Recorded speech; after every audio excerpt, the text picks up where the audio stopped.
Over 20 minutes of Assassin's Creed Jade footage has leaked.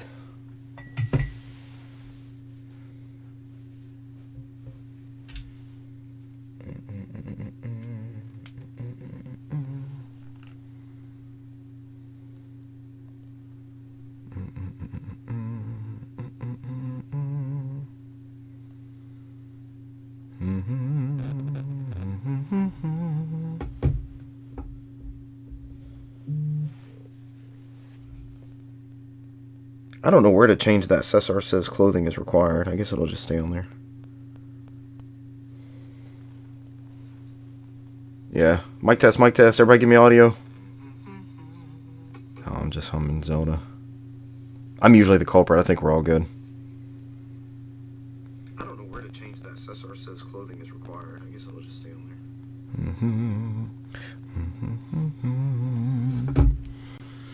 Oh God, how long has it been since we recorded? Like 2 weeks? A long time. I think I was just talking about that OBS fix.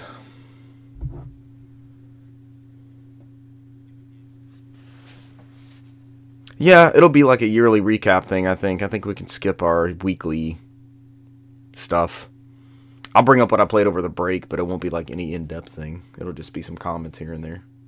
You think that works? I mean, we've all... Renee's on here. You have been? You want to save that for Wednesday?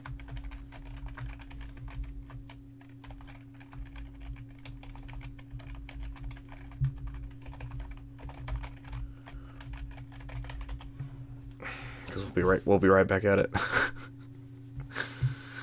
Yahoo! Take 10, record 2 in 4 days. Sunday, Monday, Tuesday, Wednesday. 4 days. Yeah. Alright, y'all ready to go? We are live. Renee's on there. Renee's on YouTube. We got 2 on Twitch. Let me pull up the notes. I got the stories up. It sounds pretty good. That's your mic check as a Resident Evil intro? I approve.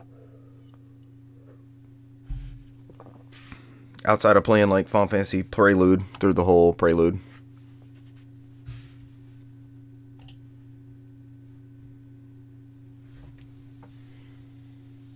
Uh-oh. Greatest hits or Final Fantasy PS1 games? Silverbacks, let's go! The greatest of all the PS1 copies. Silverbacks!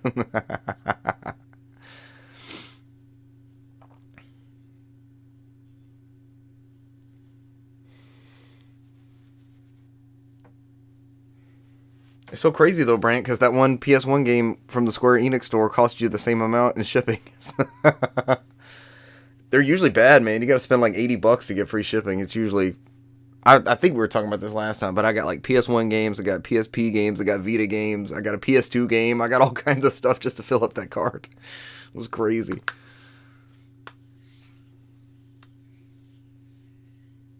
You have it on DS?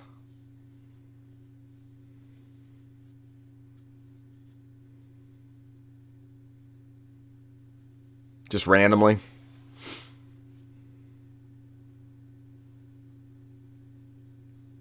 That ain't bad. That is a good find. Remember when that came out, I was so disappointed. I was like, oh God, this looks horrible. And then they stuck with that. Like the... And the PSP one was the same style, right? With some added shit.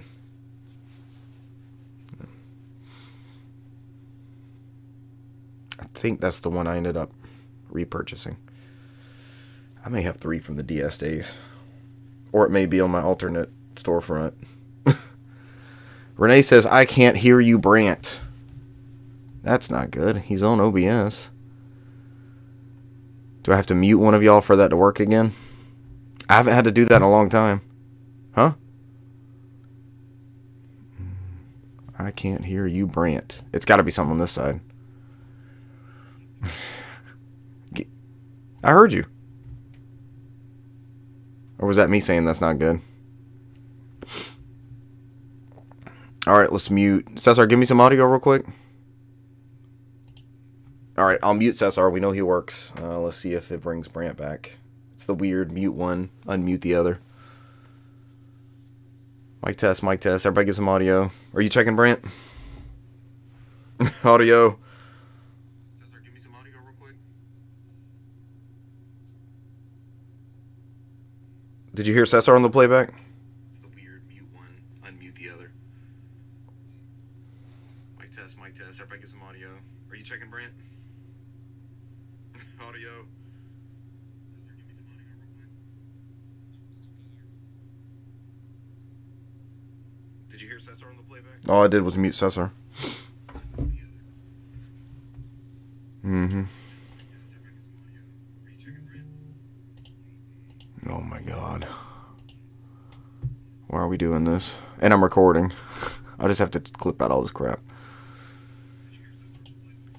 Alright, Brant, you getting deleted?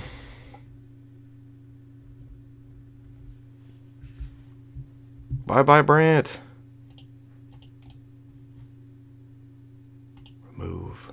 Are you sure you wish to remove Brant? I've named your source, Brant. You're gonna be removed.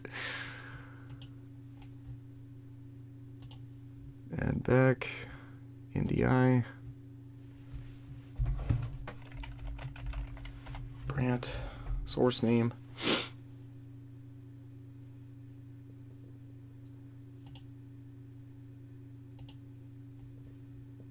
He's here in the flesh. I got room for like one more. All right. I heard you say we've got room for one more. Let's see if we get on the show. It's always one of us, right? Oh, I took over the screen. Mm-hmm.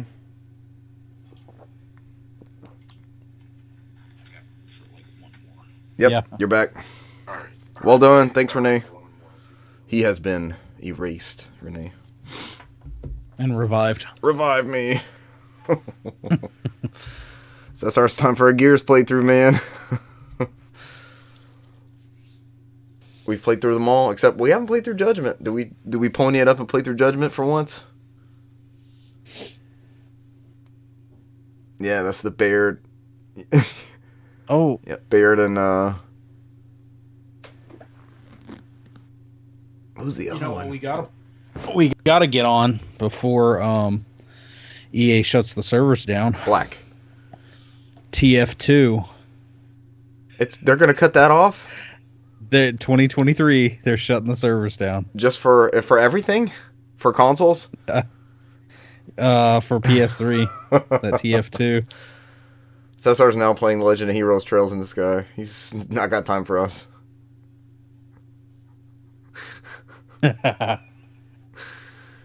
Oh boy.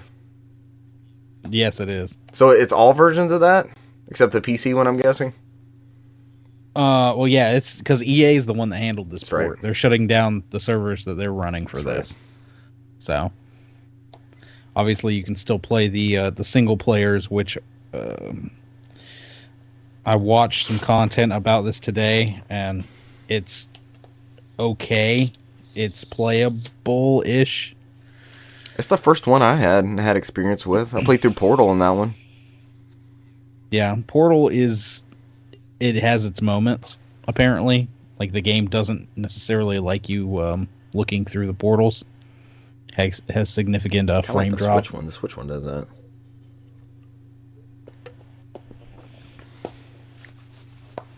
Get your Team Fortress...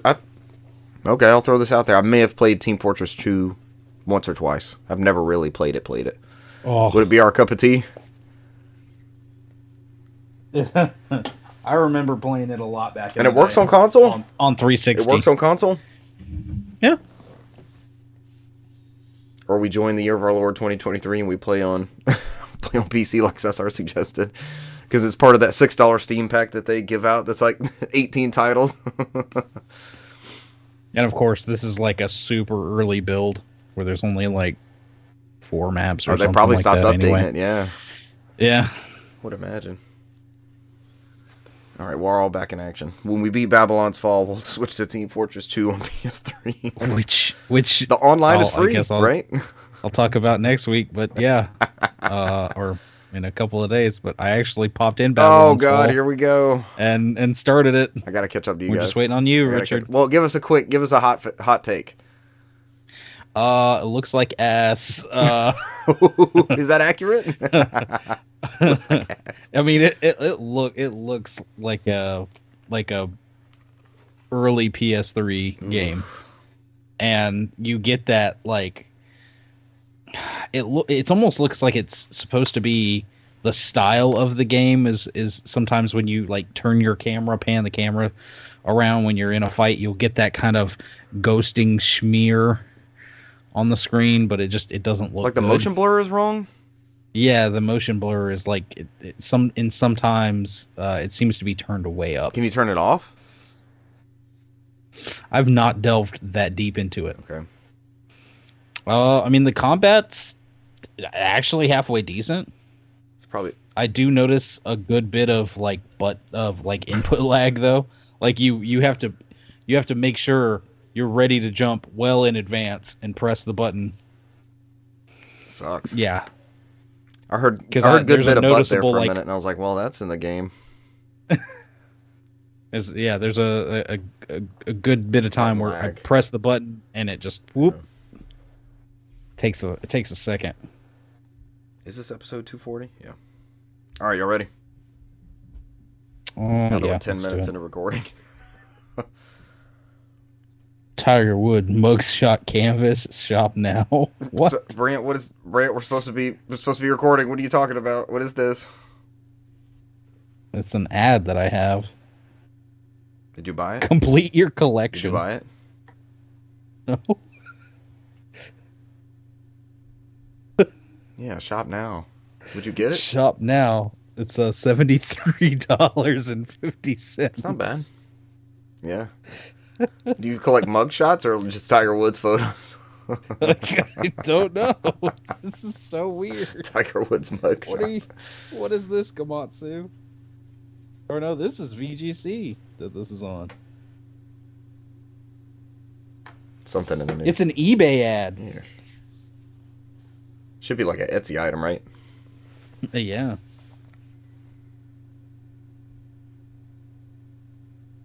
Ladies and gentlemen, welcome to episode 240 of the NOFODcast. We are No Outside Food or Drink, the Southeast premier video game podcast. We're so premier, we're getting you our year-end recap on January 8th. You'll probably hear it on January 9th. Tonight in news, we're going to walk briskly through news so we can catch you up on our year. If you've not been listening, which you have been, so you'll already know all these picks. Assassin's Creed Jade leak. What is that? Yuji Naka indicted. We have an update. Zelda-themed Switch OLED leak. I saw this picture too. I'm not too sure about this one. What is Project Leonardo? ? And we have your January PlayStation Plus games. Now that January is a third of the way through, fourth of the way through. No, it's been a week. It's been a week. I'm one of your hosts, Richard Bergman, joined tonight by Newsmaster and Silverback PS1 collector, Brant McKee. What's up? Just Silverbacks, Brant. Why is that your preference in physical game media at this time? Please elaborate on the benefits. Because that's exactly what they did, and to save money, they didn't care about putting that black dye in, and they produced those, what was it, 6 games or something like that with Silverbacks up until 2019. I know Chrono Cross is one of them. You've discovered Final Fantasy, is that Anthology? It's Final Fantasy Origins. Final Fantasy Chronicles, which has Chrono Trigger and 4 and Chrono Trigger, yeah, and then Anthology, which has 5 and 6. Chrono Cross. Did any of the mainline Final? Oh yeah, they did. Any of the mainline Final Fantasy games get the Silverbacks? Which one did I open? Chrono Cross. I think you have a greatest hits. Yeah, of Chrono I think Cross. I opened one on air.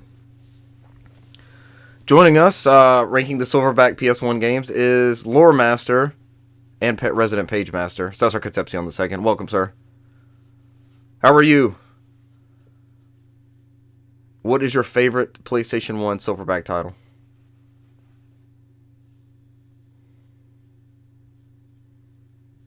What is your favorite Sega Saturn Silverback title? I think it is all of them. They didn't get a funky cool die, did they? No. We didn't have anything like that. To prevent piracy. Well, PS2 CD-ROMs got that purple disc. That was kind of cool. Because people would tell us in the store, my console won't play blue back discs. Give me one that's not a blue back. It's like, this is a CD-ROM. They're all that way. You might be hosed. Oh, let's get into news. Oh my god, it's been 15 minutes in. Over 20 minutes of Assassin's Creed Jade footage has leaked. This comes from Tom Ivan and VideoGamesChronicle.com. The upcoming mobile game takes place in China. More gameplay footage of Ubisoft's Assassin's Creed codenamed Jade has leaked online.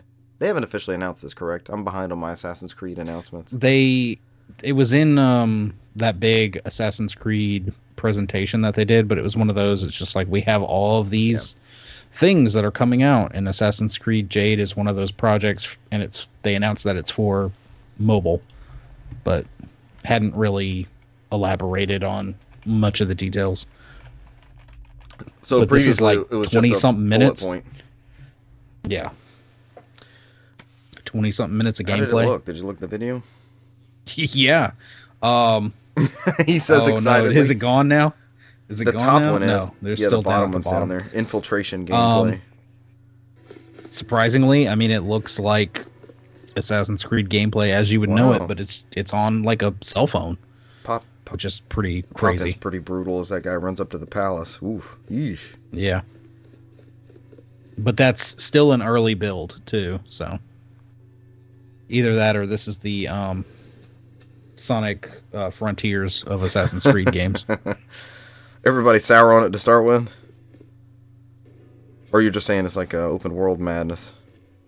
Oh, just saying with the pop-in. Oh, yeah. Did you go back to Sonic Frontiers? No, I got to the second area and just kind of so we're not going to hear it. Started playing everything else. We're not going to hear it in your yearly review? No. I was looking to see. I found Portal 2 today. I was looking to see if I had it. This gameplay looks solid. It is. It looks pretty damn good. One of the videos shows off the character creation process, followed by 15 minutes of gameplay. As the player is tasked with protecting Yongning Village from attackers. The other takes place in Yangzhou City. It shows the player taking a leap of faith before stealthily infiltrating the district governor's residence to find and steal a permit. Then they exit the location and whistle for their mount before heading off on horseback. Ubisoft hasn't officially revealed much about Jade. The title is thought to be a co-development with Chinese gaming giant Tencent, which announced a major strategic partnership with Ubisoft in September. It looks solid. As Brant mentioned, Jade is one of 6 upcoming Assassin's Creed games discussed during a Ubisoft product showcase in September. The next console and PC game in series will be 2023's Assassin's Creed Mirage. The next flagship series entries after Mirage are codenamed Red and Hex, and will be released as part of the new Assassin's Creed ad. We got to add, I'm sorry. I don't know what the rest of that is. I'm just looking at the screenshot. Will be part of the new Assassin's Creed Infinity franchise hub.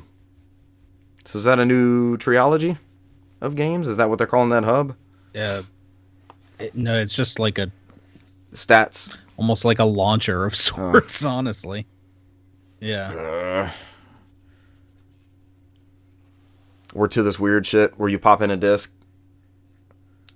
Like Call of Duty, where you want to play the campaign, but it downloads 18 other things first before you get to the campaign.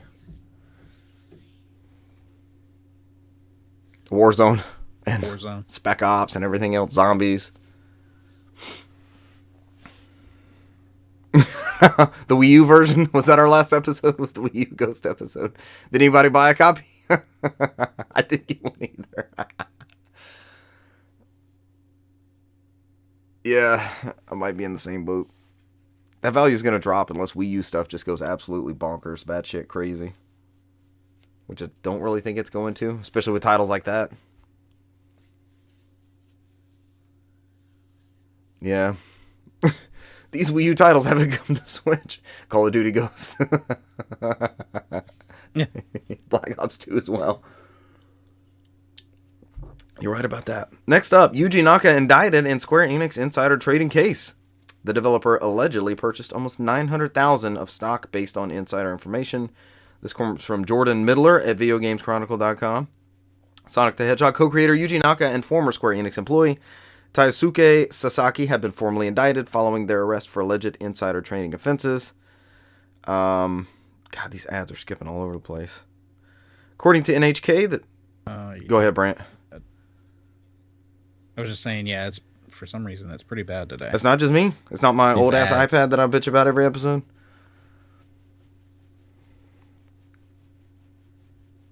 Oh. Yeah. Cesar's nice. He's crossed over to the true timeline. According to NHK, the Tokyo District Public Prosecutor's Office, or TDPPO, has determined that Naka had confidential information that Square had planned to develop a Final Fantasy spin-off, Final Fantasy VII The First Soldier, with mobile developer A-Team Entertainment. Using this information, the Sonic the Hedgehog creator purchased 144.7 million yen, which is around $834,000, of company stock with the knowledge that stock value in the company would rapidly rise following the public announcement of the collaboration. Sasaki also... What do you mean? Sasaki also allegedly purchased $787,000 of stock. It is clearly unclear when Naka or Sasaki will stand trial. It was alleged at the time of his first arrest that Naka was also implicated in a similar scheme surrounding the mobile game Dragon Quest Tact, developed by Aiming. So if y'all remember, we talked about him being arrested one week and then also another indictment the next week. Yeah. He's got to go fast. At the time of the first arrest, Square Enix publicly committed to working with authorities on the matter. We've been fully cooperating with requests from Securities and Exchange Services Commission, it said, as the investigation by the TDPPO is underway. I knew it would come back up. That's why I abbreviated it. Is underway. We will continue to fully cooperate with the investigation. We deeply regret the great concern this has caused to all concerned. Are the concerned really concerned? We have dealt with this incident strictly, including internal disciplinary actions taken against the suspected employees. Okay. Yuji Naka. He may have plenty of time on his hands to develop new things. I don't know where to go with that. Sonic 2007. Is it like how we keep getting sequels to year 2020? We're in 2020-3 like Final Fantasy.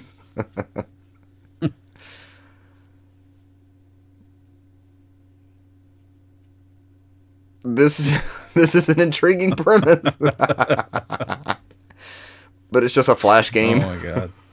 Sonic 2K22. So, are you thinking Sonic 2K23 might just be a roster update, depending on his available tool set in incarceration? With a gun? Do we know, like, is he locked up? Like, what is this? They're so private about their legal system and stuff. Like, these indictments come down, and it's like, where did they go? Is he in jail? Is he available to develop stuff? Is he working with anybody? Like, what's his status?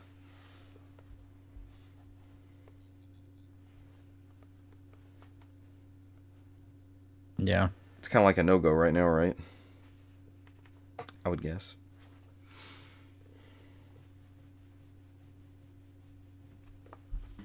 Yeah. Here's something's coming down the pipeline. Which, that was probably not the best investment on his part, considering Square Enix already announced that they're going to shut down the First Soldier game, because it's just not doing well. On that. They announced so much Final Fantasy VII stuff. It was almost like that Nebula Final Fantasy VII or whatever they called it back in the day when Advent Children came out, and the phone game, and Crisis Core, and what was the Vincent game called? Dirge of Cerberus. It's like all that stuff came out at one time. I didn't even know that one. Do what? Is that another one? No, that's another one I'm scratching my head. I'm like, is it that bad? Cult hit. Like a mild cult hit. Yeah. It's decent. It's decent, guys. Give it a go.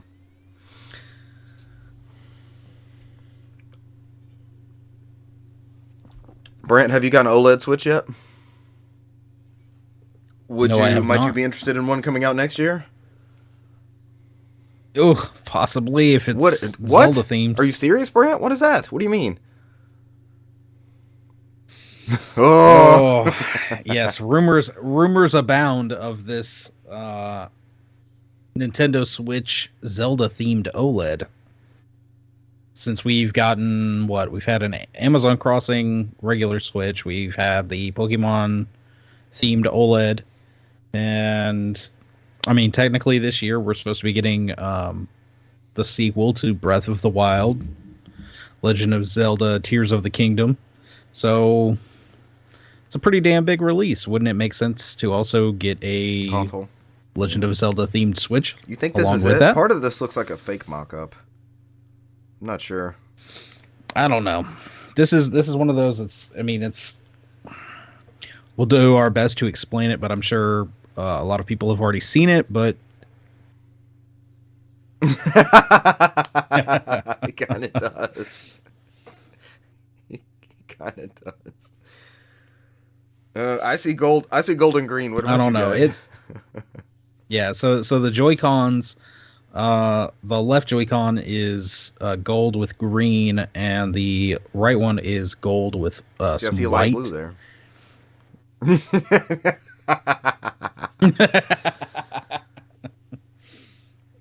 The dock is white with gold accents, featuring the Hylian symbols, as well as some Hylian writing. Ooh. The dock looks great. Yeah, I the think Joy-Cons are not the weak. all that. The Joy-Cons are the weak part. Although, I mean, just looking at these photos, it looks like the actual Switch on the back of it has some like ripple effects on the back of it too, just kind of It's like got the the same dock crop does. circles that are on the Joy-Con. Mm-hmm. And it's really really hard to tell, honestly, because I mean this could be fake. It's probably one of those fucking like PDP skins. Get your Zelda skin pack for Tears of the Kingdom for your Switch. I don't know. To either it's one hell of a Photoshop, or they went to a lot of links to print this shit on that cardboard box, because it's. I mean, they're showing it on the box. Right. It looks like a retail box. Yes. Oh shit! I scrolled down. I see the front of it now. I see the supposed. Yeah, that's the there. front. Yeah, and that's the thing is I mean, if you look at the pictures, there's shadows, there's glare off the box. Yeah. With what though? That's not that same console. No, that's a regular. It might just be a different Switch OLED, but Okay. Somebody tagged the extra photo on Imager. One too many photos. and if you keep scrolling down, they have the stuff in the box. I mean, it's Oh wow, yeah, that's legit. so. I mean, I'm not saying it is legit. It looks legit. with all of these. Yeah, with all of this here, it looks legit. But I mean, Same. oh, the Switch Pro that got canceled, supposedly.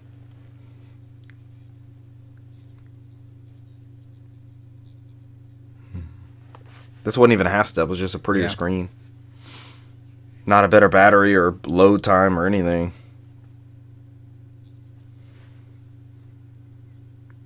I got a bad feeling about this Zelda game. It's either going to be like super optimized and it runs like a dream, or this is the thing that brings the Ooh, Switch yeah. to its knees and everybody's pointing at Nintendo like, please, we told you. Now you got this awesome game and it runs like booty hole on your console.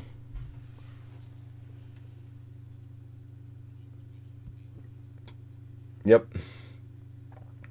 First gen Switch. Or Oh god, here we hear go, me Brent. out. They wind up we get a little bit closer to the release date. They say, listen, we're still working to make this game the best we can. We're gonna delay it out a little bit longer. And then we get the announcement later that for the next generation Switch, whatever it is. And then once again, we have a cross-generation Zelda title for Switch and Switch 2 or whatever. And then it won't matter. Yeah, it won't matter if it sucks, because did anybody really talk about Breath of the Wild on Wii U?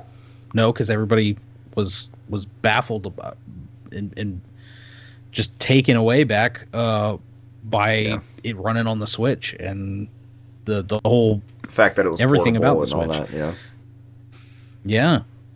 Where the one on Wii U, you said you had family members that's how they played it. That was their version. It wasn't the best way to play it, but that's what it was designed for. Played it.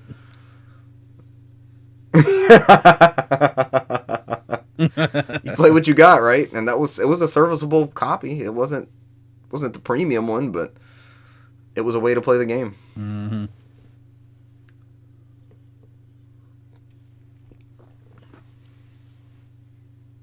It was bad. Is it really run that bad? Oh gosh.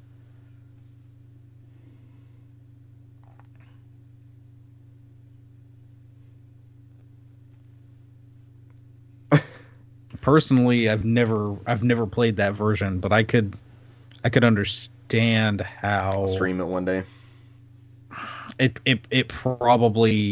probably just not going to be optimized like the Switch version was. Even just off the disc, that just the capacity of the cartridge versus the disc would have been a huge step up. Mm-hmm. All right, look forward to. Was this game delayed? Was Tears of the Kingdom delayed? I thought I heard something about it, but May 12th. Yeah. Okay. That was the last thing, as we finally got the release date. I heard it was delayed for May of this year. What was that, Cesar? It comes with the demo. Everybody's just buying this game for the Metroid Prime demo. Yeah, at this point, do you really release Metroid Prime 4 on current gen? I mean, Switch can probably do the trilogy fine, but do you do the new one on there? Yeah. I don't think so either. Next up, PlayStation 5 Accessibility Controller Kit Project Leonardo announced. Designed to remove barriers to gaming. This comes from Sauerman. Oof, I read that totally backwards. I was like, holy... I thought it was the PlayStation blog, and I was like, Sauermano made it. He's out. He's free. This comes from... This comes from Sauermano at Gamatsu, not PlayStation blog. Gamatsu. Sony Interactive Entertainment has announced Project Leonardo, an accessibility controller kit for PS5 that aims to make gaming more accessible for players with disabilities. Accessibility is an important topic to us at PlayStation. We want to continue raising the bar to enable every gamer to experience the joy of play. Whether it's the robust accessibility options in PlayStation Studios games like Sony Santa Monica's God of War Ragnarok, or Naughty Dog's The Last of Us Part 1, or the wide array of features in our PlayStation 4 and PlayStation 5 console UI, we're passionate about reducing barriers to play for every gamer. This was a CES thing. I was like, why did this come up? This was in the CES briefing. Today at CES, we announced the next step in our journey to make gaming more accessible. Project Leonardo for PS5, developed with key contributions from accessibility experts, community members, and game developers. Project Leonardo is our codename for a new highly customizable controller kit that works out of the box to help many players with disabilities play games more easily, more comfortably, and for longer periods.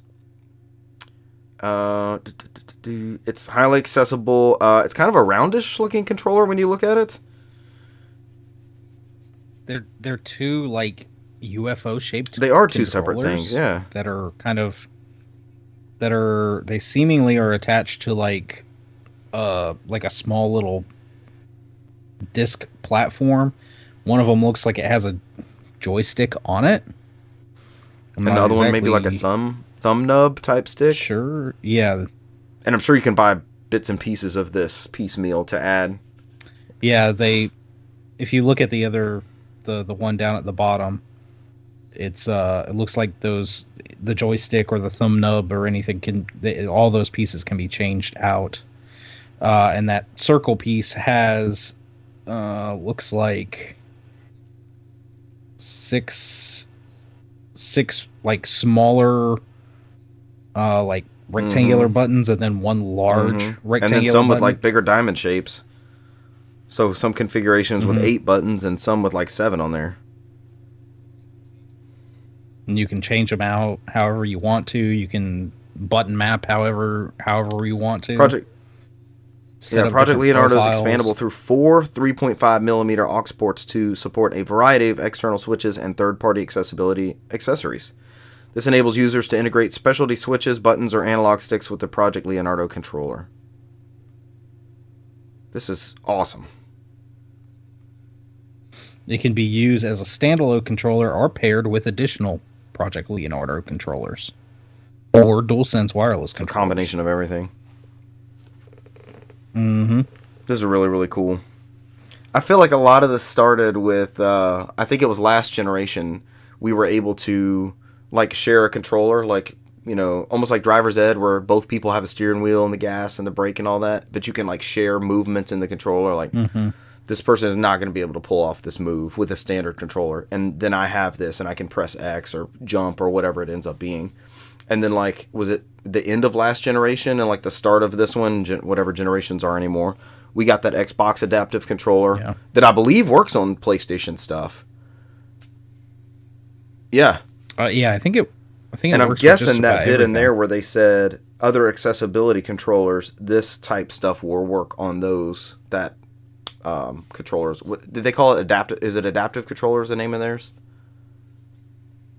Because it works on PC, Switch, Xbox, PlayStation. It works on them all.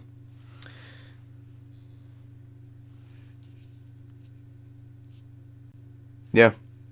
Yep. So that makes them standard across all their formats. Project Leonardo is currently in development, and we continue to gather valuable feedback from the community. We'd like to thank all the wonderful organizations and accessibility experts who are supporting us in this effort. We're also grateful to everyone in the community who has advocated for greater gaming accessibility. You're the reason we do our work, and your passion inspires us every day. It's truly a privilege for us to create products that better serve your needs. We look forward to sharing more in the future, including additional product features and launch timing. I'm just reminded of someone playing Zelda with that accessibility controller, and that was a really cool video. If y'all remember that, maybe like 2 years ago. That was really neat. Yeah. Someone who would not normally have been able to have access to that, suddenly that barrier is gone. And I know you say it all the time, you know, it's not necessarily something the three of us really think about. We haven't really encountered take it for before. Granted. Because every day we get in the game room, sit in front of the TV, grab our regular controller. But there's several people out there that millions. That barrier awesome. now can be broken down, and it'll be easier for them to play all the things, you know, we love, and now they can enjoy them too. And like they mentioned, that it's already in the software, like it's in Last of Us and God of War, and there's color sensitivity settings and like skip puzzles and they've been going gangbusters with all of that. They really worked hard on all those accessibility settings in all those games. And people who would not normally need a device like this can take advantage of that type stuff too. Like, you don't want to hit QTEs 12 times in a row. You just want to hold the button. It's there. So there's been great strides made in that kind of stuff. I think that's a next-gen thing. I think having the bandwidth of the machines and the space on the disk and all that kind of stuff, it lends to something like this. I don't think you could have done this as easily on N64 or, you know, PS1, something like that, where you had all these multitude of options in your computing cycles or whatever you needed to draw from that machine or whatever you had on your physical media. Awesome. This is good news. An exciting introduction to PlayStation. I read the PlayStation blog. An exciting introduction to 2023. Gaming for all.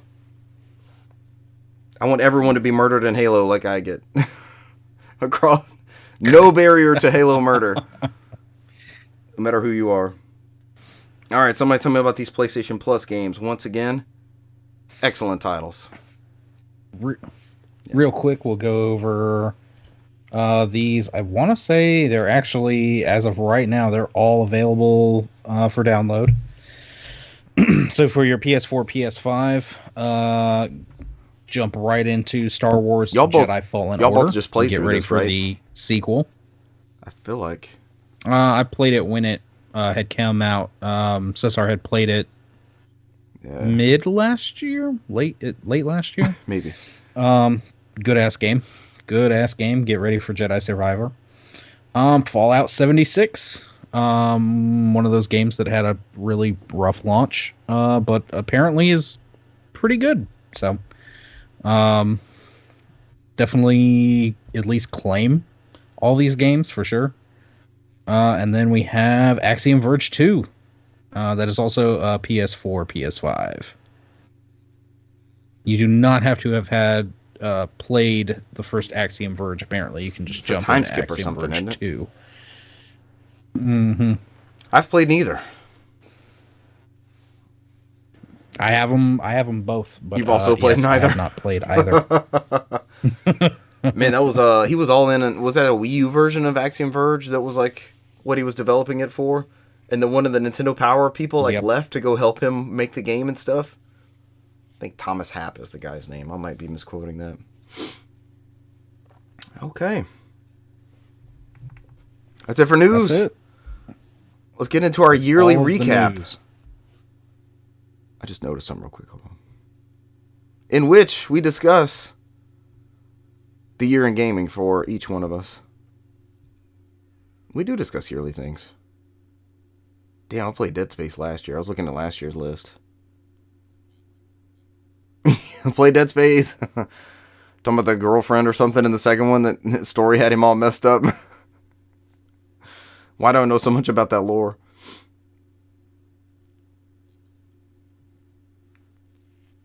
Renee feels some kind of way about the girl. Alright, I think I only have like one honorable mention. No, I'll just put them all together. I've got 6 games I'm going to talk about. I don't know what format we want to do. Go for it. Go for it. Yeah, I don't have any tops either. These were... So, I guess we'll recap the year. There are 50, maybe 49 episodes you can go through to fully recap our year if you would like. I think, but those listeners who have stuck with us and been listening to us, none of these will come as a surprise very much, but it's always good to throw these names out there as like a yearly summary. But I also did want to touch on some of my favorite like moments. Oh, that's what I was going to write down. Shit. It came to me. Certain things have to be mentioned, right? Even if.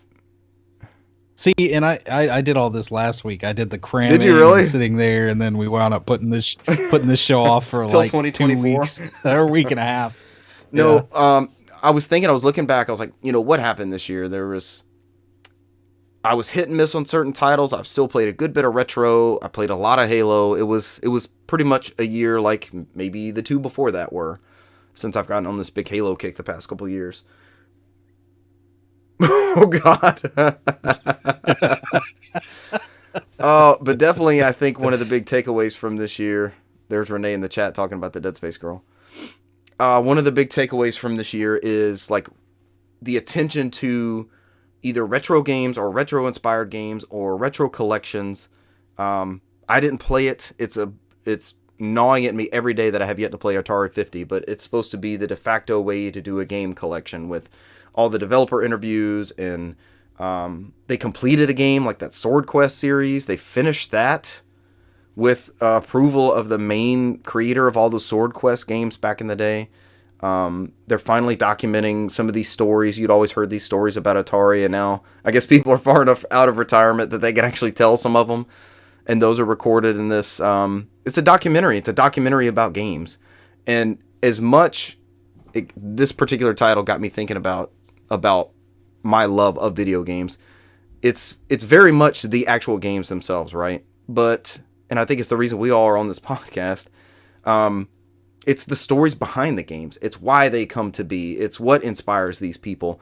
It's the trials and tribulations that they go through to develop them. And I'm not always talking about like the Jason Schreier crunch stories and things like that, but just the development hell that something goes through, or the preservation efforts that a company like Digital Eclipse will do for this Atari collection. Or we've always maintained since I think the very first podcast, like, we want more games playable for more people. So that's bringing things forward, getting re-releases of old titles, these collections like this, the adaptive controllers. More people are able to play, and I think maybe if we didn't get like gangbusters experiences this year, and there were some great games, and you guys are going to talk about some great games, I'm going to talk about some great games that I had fun with this year.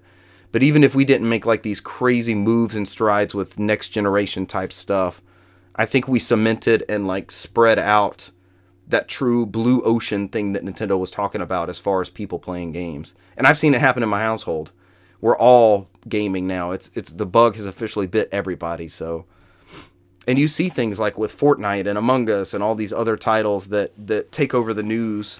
People are playing games, and it's awesome to see. And that was just a quick yearly recap. I don't know if y'all had anything that maybe stuck out for you, or even a disappointment, a major disappointment this year, possibly.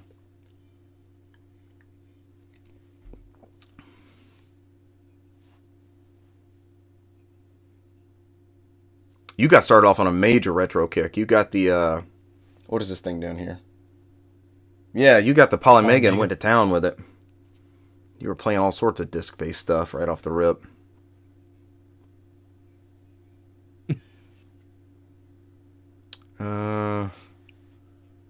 Cesar, you went to camera 2. We're getting a good view of the door. You all right? Reel it in. Reel it in. Camera 1.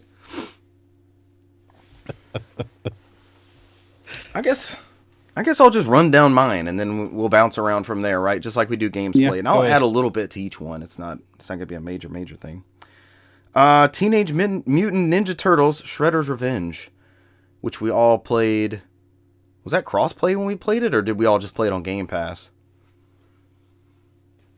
I remember only booting it up. So on Game a Turtles Pass in Time-esque, glorious reboot of sorts, I guess. Just non-stop fun.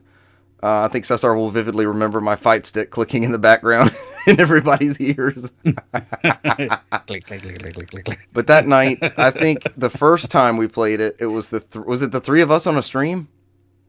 And Renee. Yeah. Then we got Renee on there, and then in.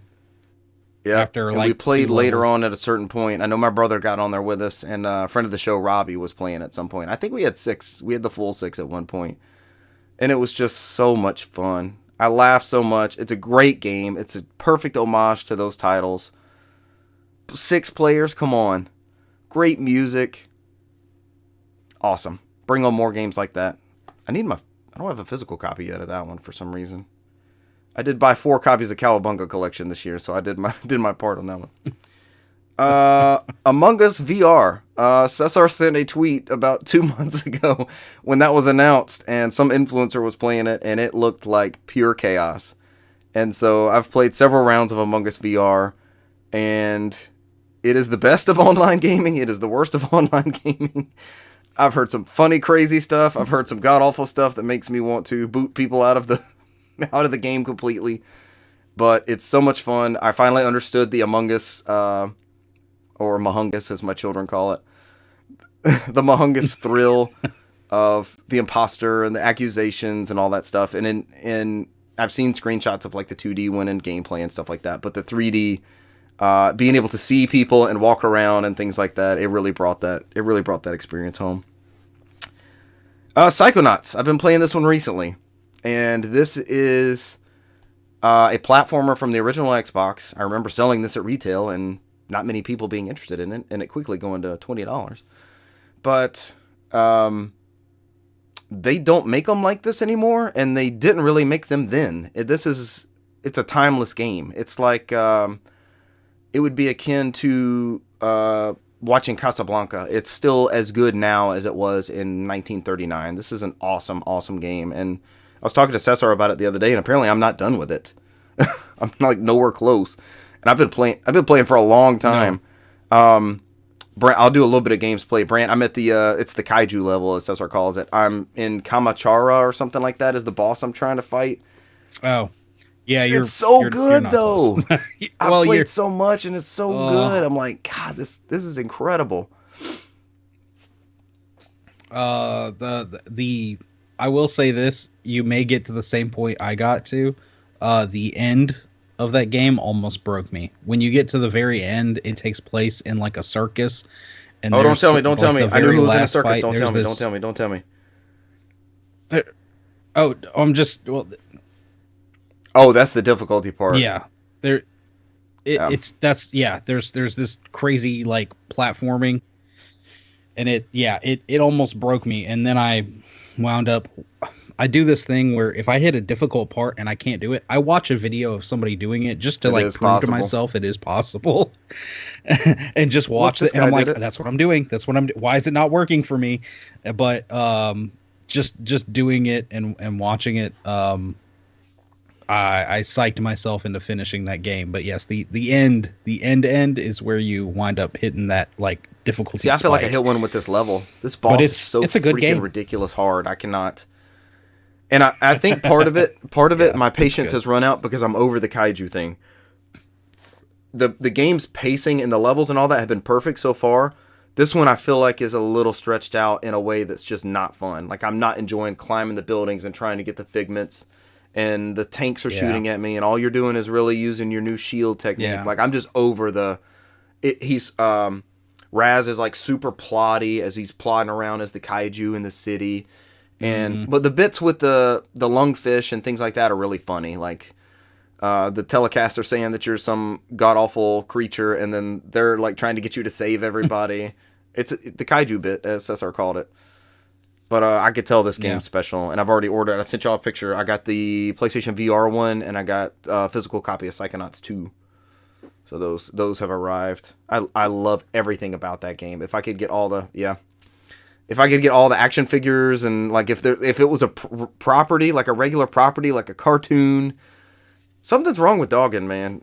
that guy's great. I talked about him last episode, but they took his brain now, so that's like trying to go get his brain. That's what everybody keeps saying. They're like, no, he's just like that. I'm like, no, I saw him take his brain. Even the teacher's like, no, he acts like that all the time. I'm like, no, I watched it happen to him. Next up, Apex Legends. This has been around for a couple years, and it really hit the map this year. I think Cesar and Renee got into it and started dragging me into it. And for about 2 months, this was the everyday lunchtime excursion was dropping in Apex. A lot of second place finishes, as have been documented on this podcast. And some sweet, sweet victories. Some sweet victories. Me and Cesar had one where he got a shotgun kill at the very end, like jumping off a building after somebody as I was tying him up, and it was just, it was perfect. Nothing... PUBG. I talked about PUBG on the podcast, of course, many years ago, but nothing like that battle royale where you're shaking at the end of it. Like I'm physically shaking. I've been tense from the final showdown or where are the last groups at and all that sort of stuff. And that Apex Legends is a perfect one of those. And playing on PS5 with the DualSense triggers and stuff, it feels like a really, really good game. Undo typing. This game might come up on y'all's list, I think. Kirby Forgotten Lands. Ever since like N64, I've wanted a 3D Kirby and not Crystal Shards, and not the pseudo 3D like Klonoa. Klonoa might be on somebody's list. That's another one of the retro collections we got this past year. But this was a full 3D Kirby, and they did it. Renee says we need to go back to playing PUBG. We do. They did it right. The mechanics were great. The story was great. The music's awesome. The level variety, the bosses, the collectability. I haven't quite finished this one yet, but every minute I had with Kirby Forgotten Lands has been awesome. My cousin just got a Switch. He's in the ecosystem. What is it, 6 years old now almost? That still seems crazy. This is Matt Ryan, city of Matt Ryan's cousin. But actual city of Trevor Lawrence's cousin. Shout out to friend of the show Mills for getting a Switch. There we go. We got it in there. Yes, he did. He's almost all the gaming edges. He's where Russell's at. Kirby Forgotten Lands, you can't go wrong. But where I was getting at with that is I told him there's a demo. I was like, this is one of these Switch games. He's like, what Switch games do I have to have? I was like, at least get the demo of this and try it out. I think it'll be that type game, but it's so much fun. So beautiful. It's really a showpiece for the OLED too. All right, I've got my top one's gonna be a no-brainer. Not my top one, but it's definitely my most played game. But I guess it's about a year ago. I feel like I played it in January. Sony released on PlayStation 5 the Uncharted Lost Legacy Collection, I believe was the name of it. And it took me maybe 2 weeks to get through Uncharted 4. I finally played it for the first time after all these years, and I could not put it down. It was so good. It had such a perfect finish. And at the end, I'm in tears because I love all these characters, right? And I'm just like, man, this wrapped up beautifully. And at the end, I'm playing Crash Bandicoot all over again. It's like, oh, this is such a perfect callback.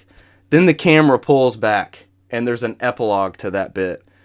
And then my wife comes down as I'm like walking around, as I don't want to ruin the end of Uncharted 4, even though it's an old game. I just played it for the first time this year.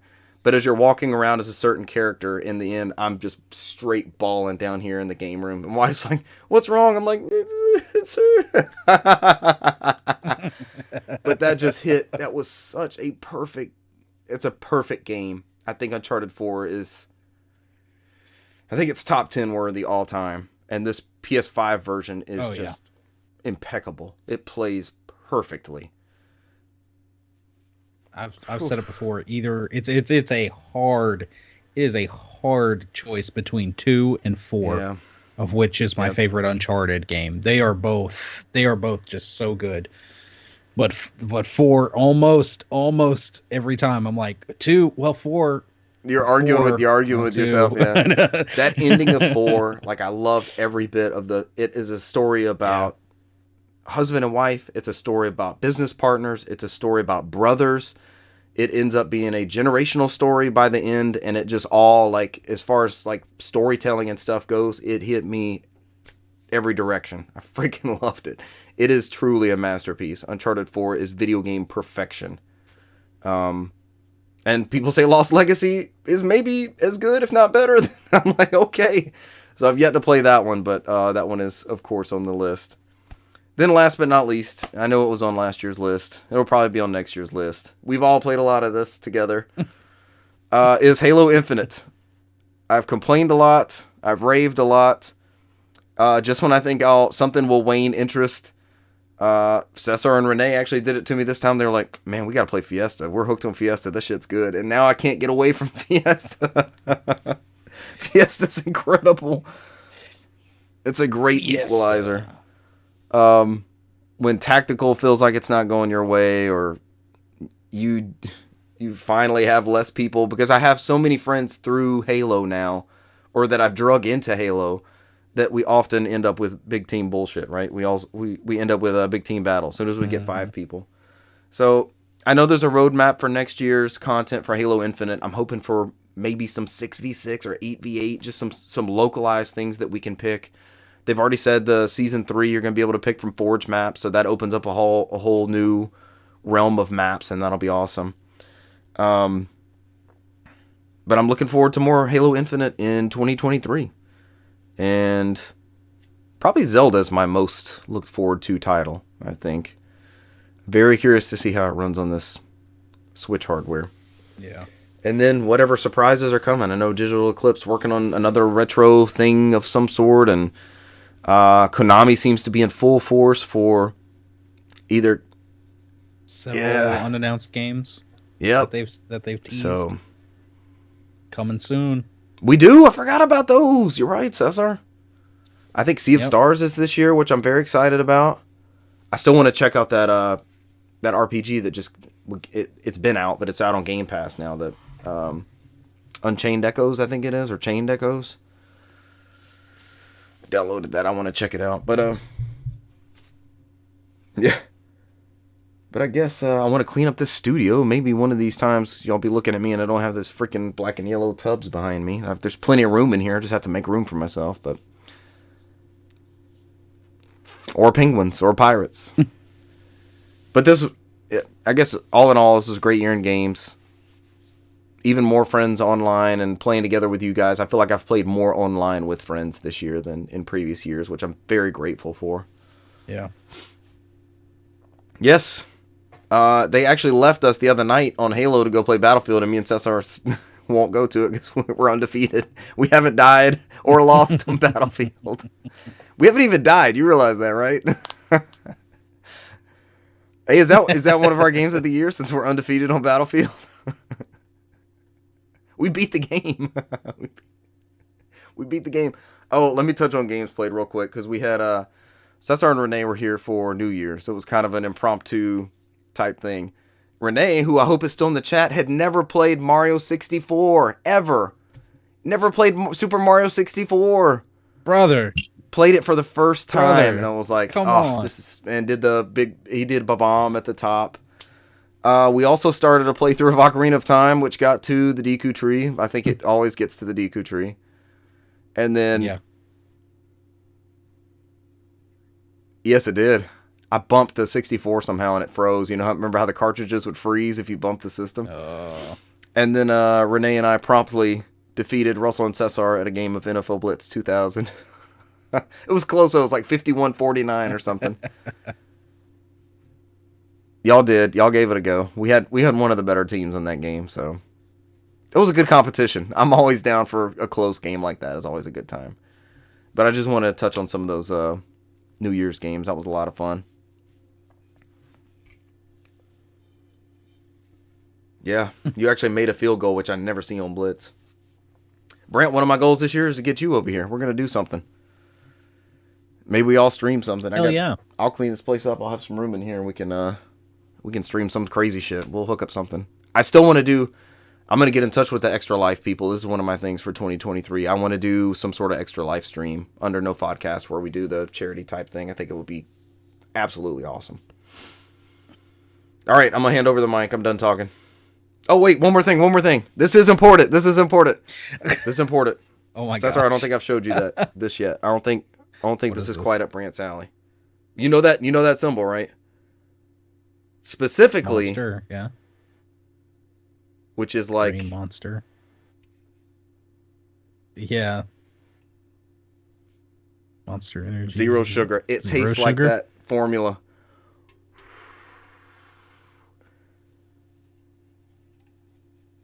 Nope. This tastes like that formula that I remember from all those years ago. I'm not drinking it now. Oh. Like OG Monster. I guess so. They mentioned that on the back. People have been blowing up our inbox for years asking for a zero sugar Monster. We get it, but this ain't soda pop, dude. Making a zero sugar drink that's good enough to earn the Monster M ain't that easy. Finally, with a retooled energy blend, new sweetener system, and after hundreds of failed flavors, we got it right. This shit is good. I like it so much. Catch Richard next week on aluminum and aspartame. I've had it though. I found it at Kroger, so if anybody's hunting it, the 4-pack was at Kroger. I didn't even see a price on it. I was just like, are you kidding me? Oh. I don't even know. I didn't even look at the receipt. I had to have it. And it was worth whatever it was. It was worth it. If it was $20, if I just drank $5 in one can, it was worth it. I have to have it. It's down here in the dungeon, so it's where things go to sit. Put it in the tub. One?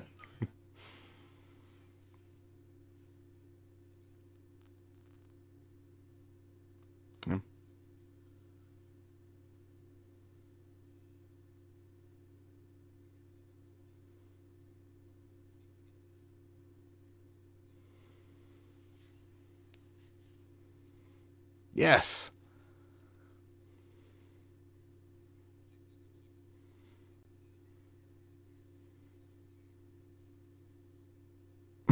The other 10 hours. System settings.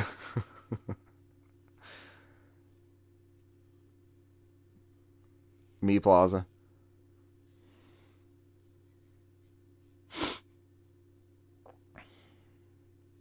Yeah.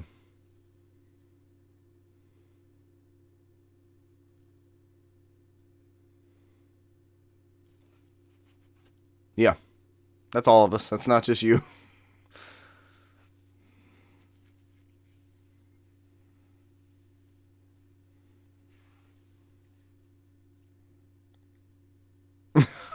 They're not getting you in the head.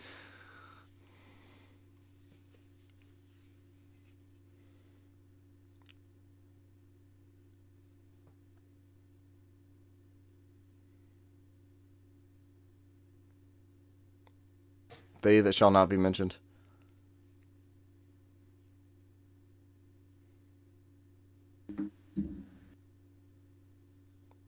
Or in the chat. You gonna call them out, Cesar?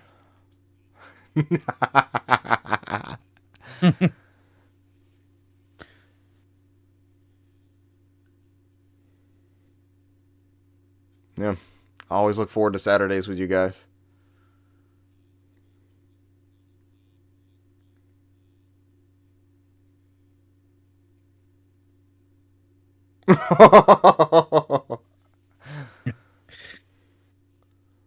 Oh no. Oh no, Cesar. Looks like an OG Xbox game. It's pretty good.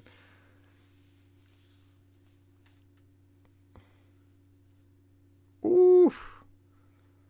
Ooh. And I have the same one, right?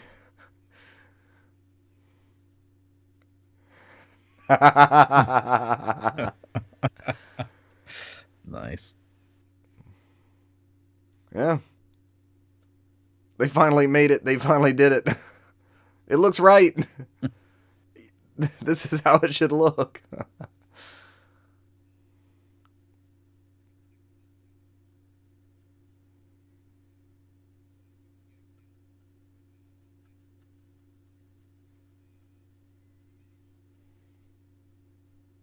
remember you talking about this one. Yeah.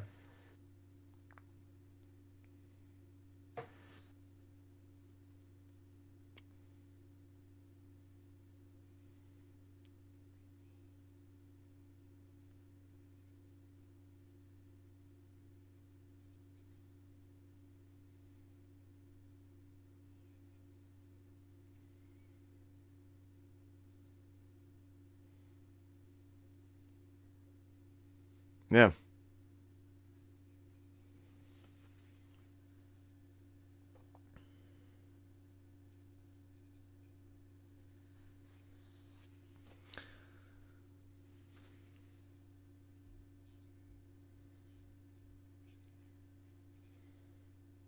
I feel like that one got you like 13 Sentinels got you a couple years ago.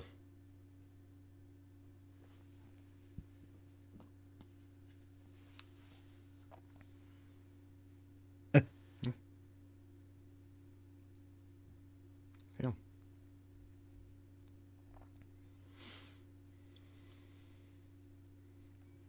Mm.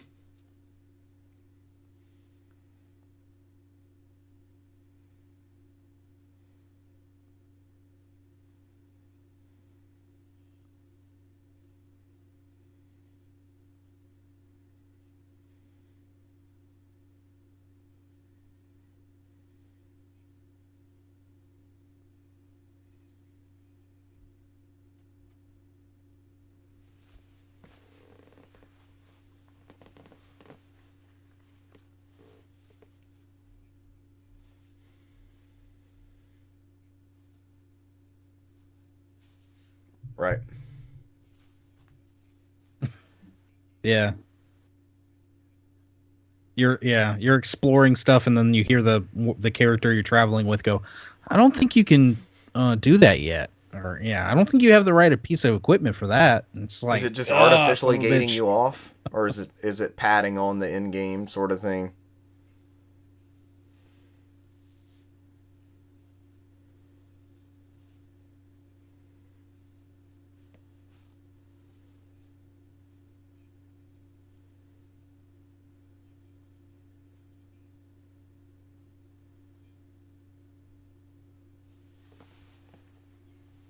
It's worth your time.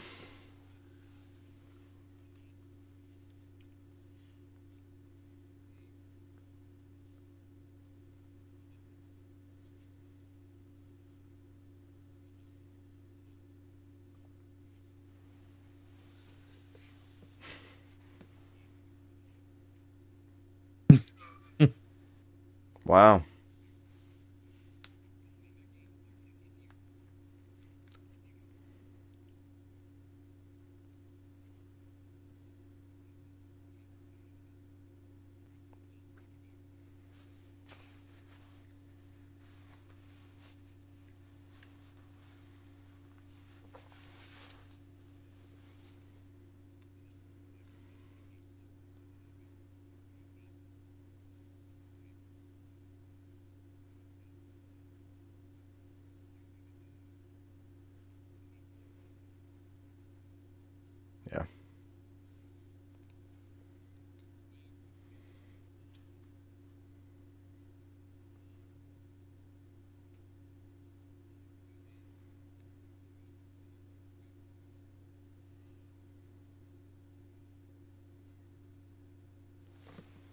was about to say, is there going to be another one with the way they ended that? The way you said that?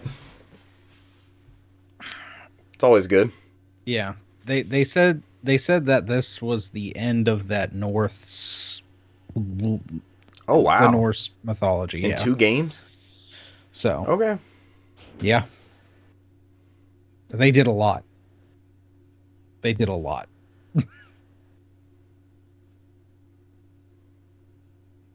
Mm-hmm.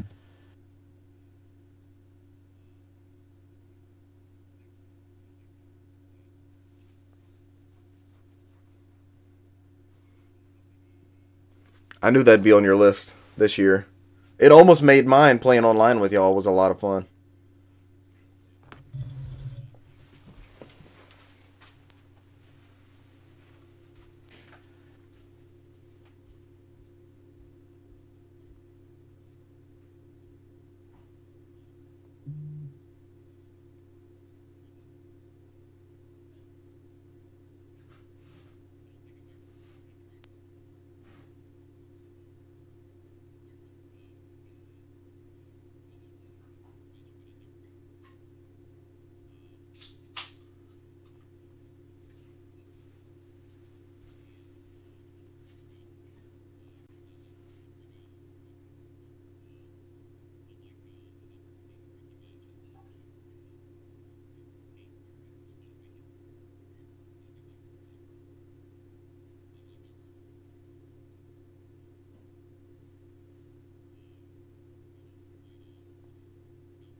Yeah.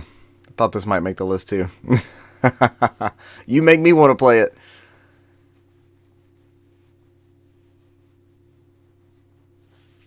Right.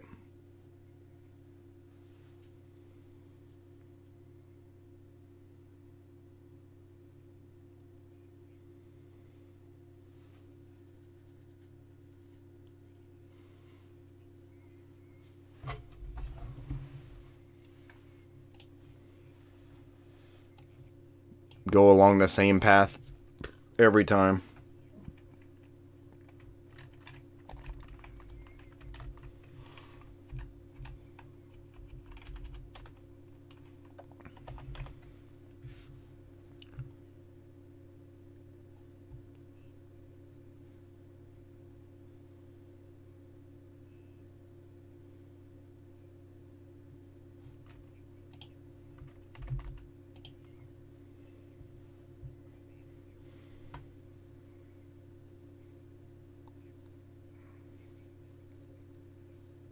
Can't grind it out.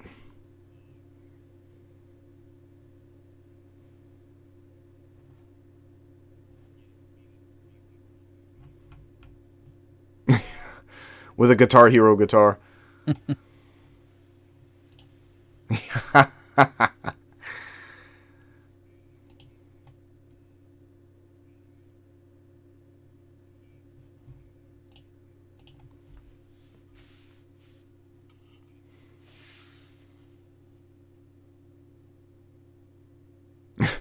I like knowing that's it's a low barrier of entry. You can just get into this one and be fine.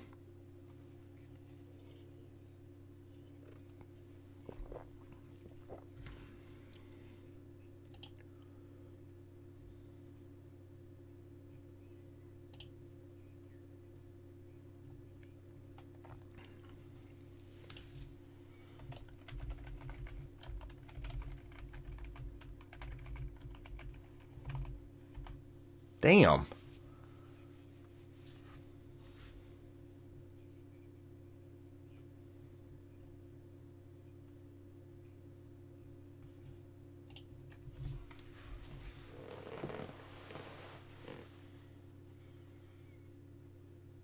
Those all check out. No surprises on that list, Cesar.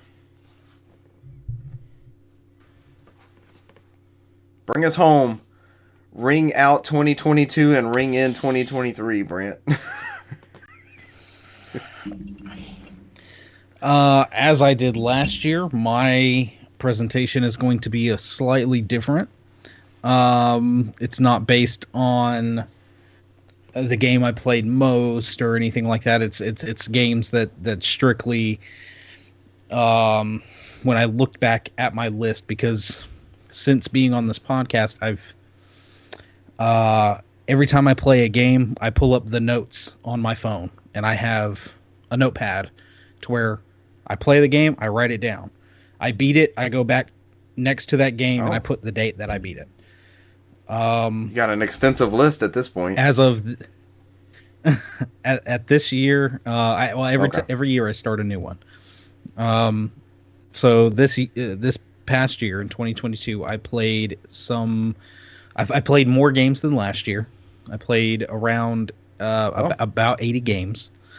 But last year I completed more games. This year I only completed about 20 of those 80. It's pretty good in my book. Which isn't bad, but also we have to consider that there were a lot of live service games that you don't technically ever beat. You just continue to play them. You continue the grind. Like Overwatch 2, which might end up on your list. Yeah. My list is... I looked at all the games I played, and the ones that really stood out or made an impression, I put them off to the side. And then I put them in a category, and now I'm doing my own Brant Oscars. McKee's... The McKees. Game of the Year awards. Okay, this is good. Presented by Jeff Keighley. Were they the Dunder Awards? So what was their thing? The Dundies, that's right. The Dundies. I'm going to go ahead and just get these out of the way. These are my honorable mentions. In no particular order. I have Overwatch 2. For obvious reasons. I've been playing that a lot with my family. It's a game I haven't played since probably early 2018, since the first one, and then slowly got back in it. Took me a second to get my groove, but it's got its hooks into me. We're constantly playing it, trying to do the daily stuff, get through the battle passes. Me and the missus actually completed the battle pass last night. They've got a new arcade mode thing going, because they've themed several different characters in this Olympus style. So you have like a character themed after Hermes, after Hades, after Zeus, and very cool. There's a Gorgon, and there's a mode where it's 8 players, free for all. You pick one of those characters, and the first person to 20 kills gets, wins. It's exciting. And all the characters are in their themed skin, and during this battle royale kind of thing, they all have special abilities that lend to whichever character you are. So like the Gorgon, she's a sniper, and when you use her special ability, if you look at her while she's sniped in, you turn to stone. That's dope. So this game does, and they do more with their characters than any other of these live service games. Like for as much time as we've put into Halo Infinite, and we had fun grinding for the Santa hat, right? Cesar made it a big thing, and we all had to get the Santa hat, and the Santa hat's hilarious. But I got that. It doesn't take long. One evening. But like, it doesn't add anything. It's just your person with a Santa hat, right? And sorry, Renee. Renee's paying for cosmetics out there. But like, what they lean into with this game, like, it would be like having a Coltrane special mode in Gears, or you don't see companies doing that with these, and they really do that. That Junkenstein thing I played was a lot of fun. If I had room, I feel like if I had room for another game, it would be this for one of those, right? For one of those. Yeah. That's an honorable mention? Jesus, what made your actual list? Yeah. The next one that I have written down is Majora's Mask for the 3DS. As an honorable mention. This was the first time beating Majora's Mask. As Cesar has said before, this is within the darkest timeline. It's a very different Zelda game, but it's so dang good. It's such a good story, and the dark story beats once you take in everything. Because I at least wanted to get the Fierce Deity mask, and to do that you have to collect every mask. And doing that, at least you get to experience a lot of the different storylines and story beats that happen around you in these repeating 3 days. I think that's good game design, right? It's not just go here and get this mask. Oh, yeah. You're going to get this, and there's going to be some sort of... and Cesar mentioned it with the side quest in God of War. I think about The Witcher 3. Like, it's not just... World of Warcraft, like go kill 3 bunny hides and bring them back to advance to your next thing. Like they put something, even what was this, 1999 or 2000? 2000 was Majora's Mask. Mm-hmm. They put these specific side quests and story beats assigned to one of these items that they both end up paying off in the end.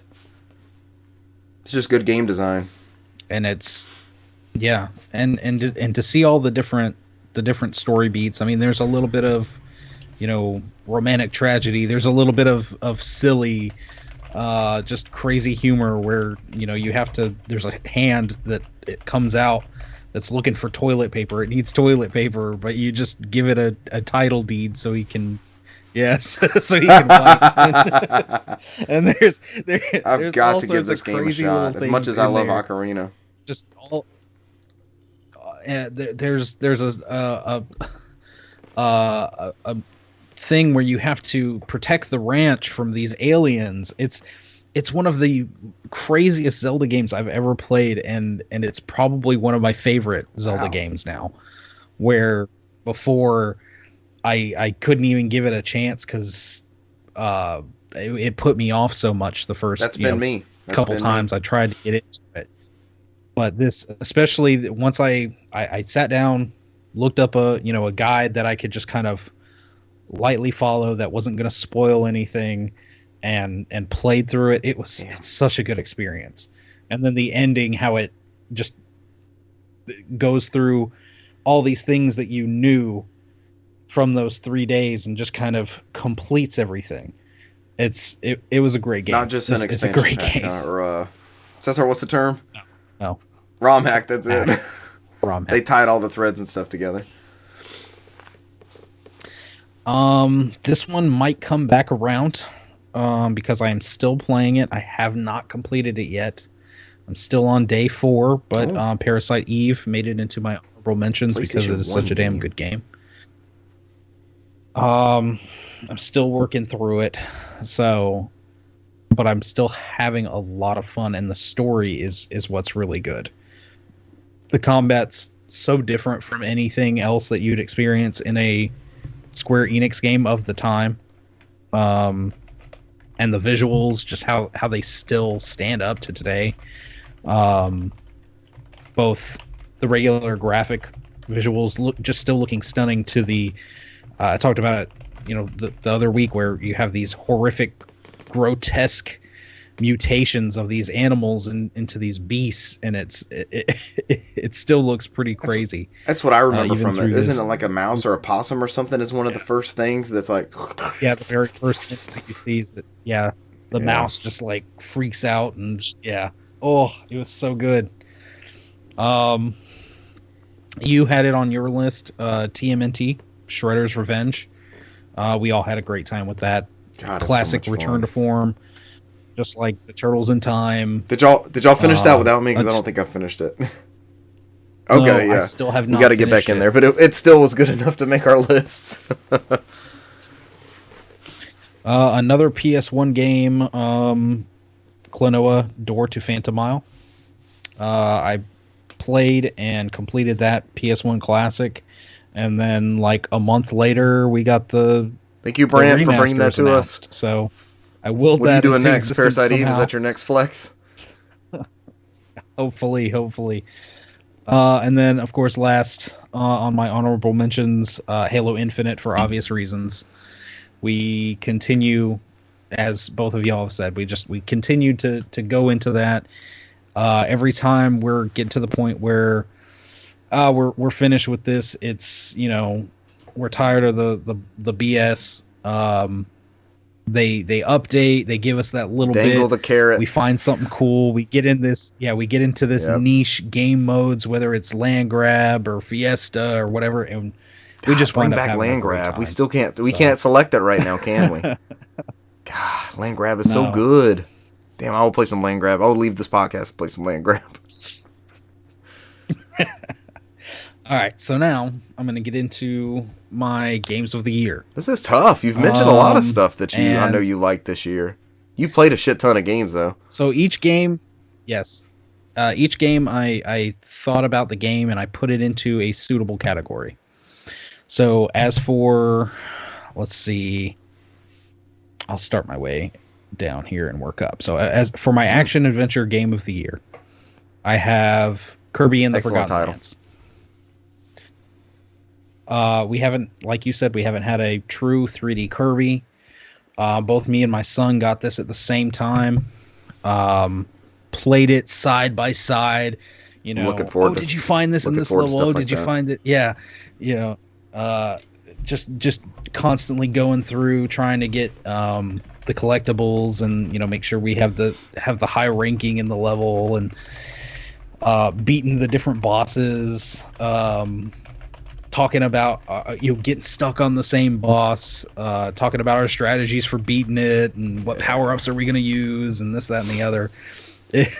It's a damn good game. And then afterward, there's like a boss rush mode. There's a Coliseum and all this stuff that you can do.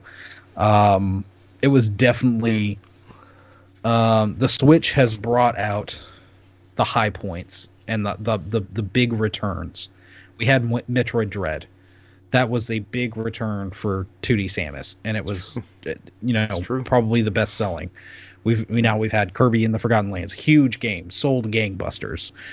We had Breath of the Wild, that was huge. 3D Mario, Mario Odyssey, and they keep bringing back. We have rumors of a F-Zero coming back possibly. So.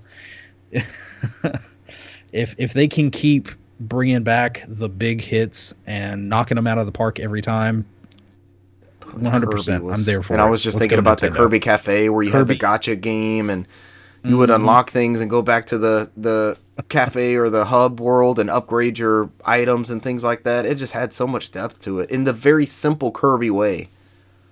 Oh, that's a good game. Let's see. I put this as my handheld game of the year. This is a GBA game. Crash Bandicoot, A Huge Adventure. Whose Game of the Year award list is that on outside of brands? I go wacky. This was the Vicarious Visions. I think it was like the first Crash Bandicoot GBA game, I want to say. But it's good. It's got everything. It had, the running away from the polar bear and all this stuff. Vicarious knocked it out talking about with this. It was yes. I played it earlier on in the year, but this is one of those that it's short. I want to say it's only like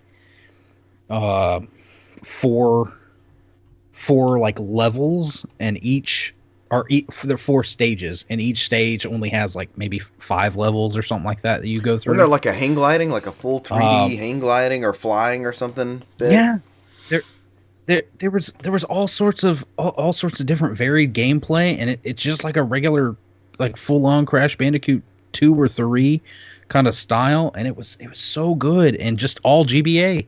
It was all done on the Game Boy Advance. It was no ridiculous. Business playing on that platform somehow. No. So that's what made it my handheld game of the year. Crash Bandicoot, a huge adventure. Handheld game of the year.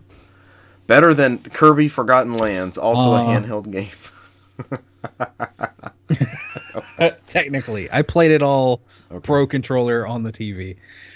My best local party game of the year.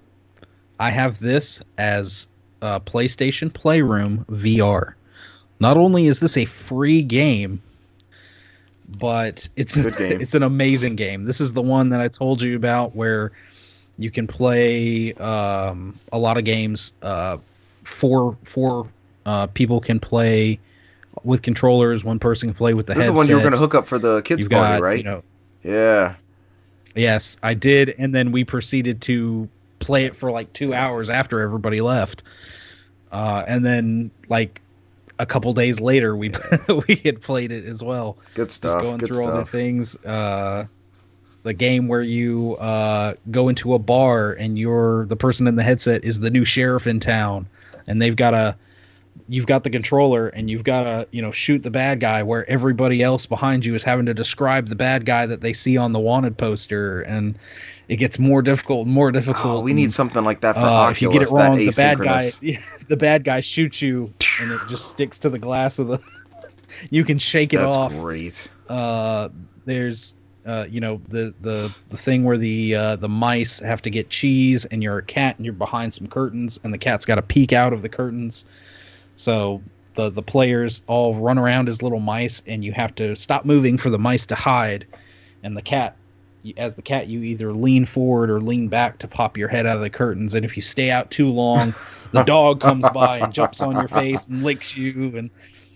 And there's several different game modes to that. And like I said, It's free. It's a Was it VR download game. only? And if you got the PS, Never was put it's a on a download disc. only thing.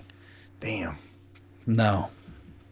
But there again, I believe it was PlayStation Studios or not Japan Studios. Oh, you got me at that being one of their games. Doing their work. So it's an amazing game, and for it to be free. If you've got a PSVR, you've got no excuse. I'll be checking that one out. Download I'm it, convinced play I'm gonna it. have It's to hook amazing. mine up for the Psychonauts sequel, anyways. Yeah. And then one more before I get to my game of the year. This one is I just have it as backlog / list of shame. So this is the game that I finally crossed off my backlog or my list of shame, never playing, and that I absolutely loved. What could this be? And that would be Metal Gear Snake Solid Eater. 3 Snake Eater. This game still has me in a dream. In a dream. What a thrill this game Snake wants to Eater. play. You're still climbing the ladder somewhere? Yep, I'm still climbing that. Still climbing up that ladder, that huge ladder. So cool. I can't believe I waited so long to play this game. That's one of those things where I still need to go back and get back into the Metal Gear Solid franchise. I believe I am. You were playing two, what weren't is this? I'm at Phantom Pain. Phantom Pain. Yeah, I'm at Phantom Pain. Because I'm trying to play them in sequential order. Yep. Or chronological order, technically. I've never played Phantom Pain. I played the shit out of Ground Zeroes and absolutely adored every minute of it, and I have never played Phantom Pain. Ground Zeroes, it feels a little different, but it was pretty good. I love that playground. Just that really prison that. and trying to do all the things in that prison. Mm-hmm. But something about, I think because Phantom Pain came out with all the Kojima nonsense, like I think it put me off. Like, yeah, this thing has to be a mess. Snake Eater. But yeah, Snake Eater is... It's renowned as the pinnacle, really. A lot of people say it is the best Metal Gear Solid, and I understand why. It is. I still haven't played through all of them, but it's an amazing game. The story, the combat, everything just works so well in that game. When I played through the original, I played through before the Subsistence with the camera and all that. I played the original build of that. Mm-hmm. Oh, that's a good game. And I did the thing where I would play it on PS3 and then I would transfer it to my PS Who else Vita. used transferring in their games of the year whole discussion? Transferring. And you know, that alone too was also kind of ahead of its time, honestly. Yeah.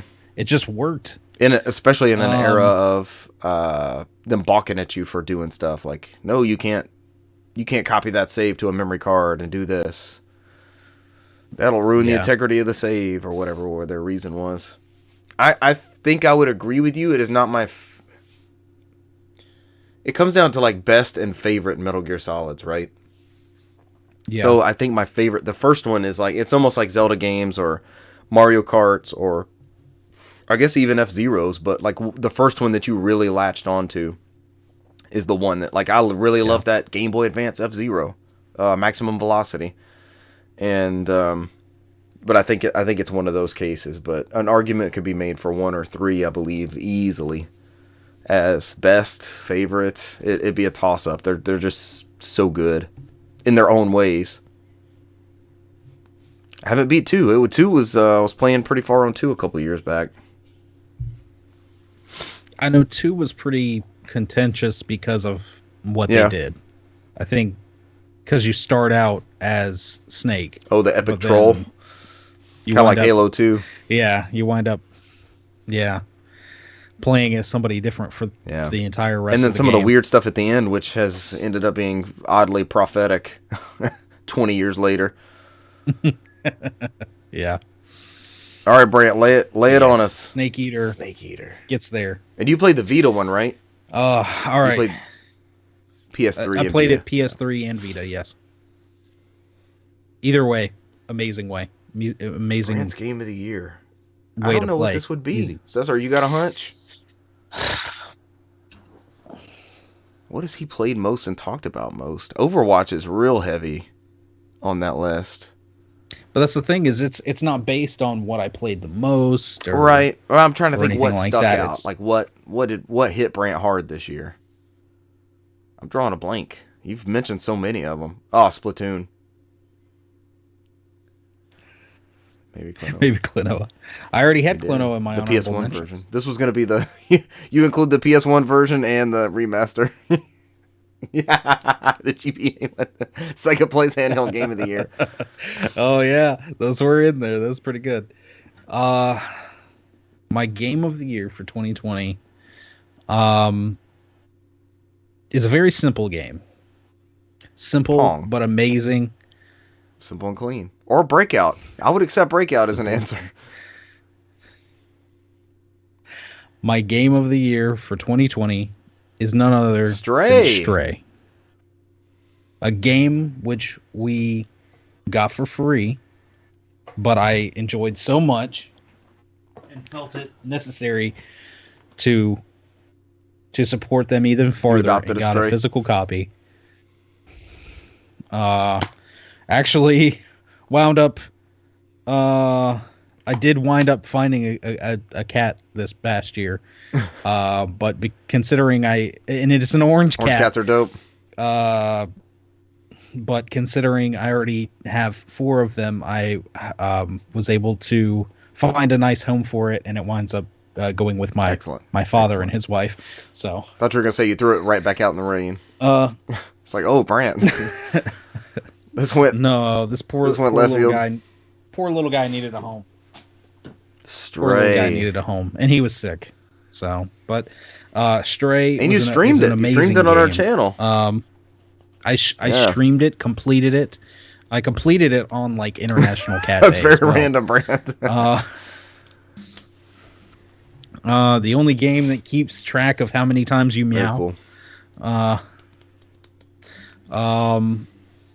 It's a great little game. Kind of dystopian future. Robot people, right? But yeah, robot people, and you walk around as a cat, and you save the world, and well, you basically fall down into the depths of this world, where everything has been shut off because humans just kind of left the robots and everything else down there because of the pollution and everything, and you're as the cat, you start off in everything's just overgrown. You're in kind of an urban environment, but everything is overgrown, and the cat winds up falling down, and so you wind up getting into this journey to get back to where you belong, but also to help open the world back up to these robots. And it's such an interesting and different game. Something unique. And it worked really well. Yeah. And like I said, I streamed it. I enjoyed it a lot. Enough for it to be my game of the year. Hey, we got a varied list. But we have Halo Infinite on all of our lists. Very varied list. And probably Splatoon would have been on mine and Brand's. Oh, of course. I thought about it, but I wound up falling off pretty hard. I enjoyed playing with y'all. It just stuck out as one of those. It was a lunchtime game there, probably for about a month. Like whatchamacallit was. I think I'd still be playing it if it was easier to play. Whatchamacallit? Apex Legends. I know that's not descriptive. Whatchamacallit's not descriptive. I think we'd still be on it a little bit heavier if it was easier to freaking play online and not be so crazy to stupid Nintendo Online BS. Sucks. Yeah. Hey, 2023, maybe we'll get some more Nintendo Switch Online titles. I would accept that as an answer. Private LAN, VLAN, VLAN, our conversation. All right. That's our year in review, I guess. Hour and 40 minutes. I thought it was going to be a long-ass show. Yeah. All right. You guys got anything you want to add? Yeah, amen. Happy New Year. To have gamed with you guys this year and the previous couple years and hopefully in the next couple years. Yeah. All right. Ladies and gentlemen, thank you for joining us this week, and we will catch you next week. Bye. See you.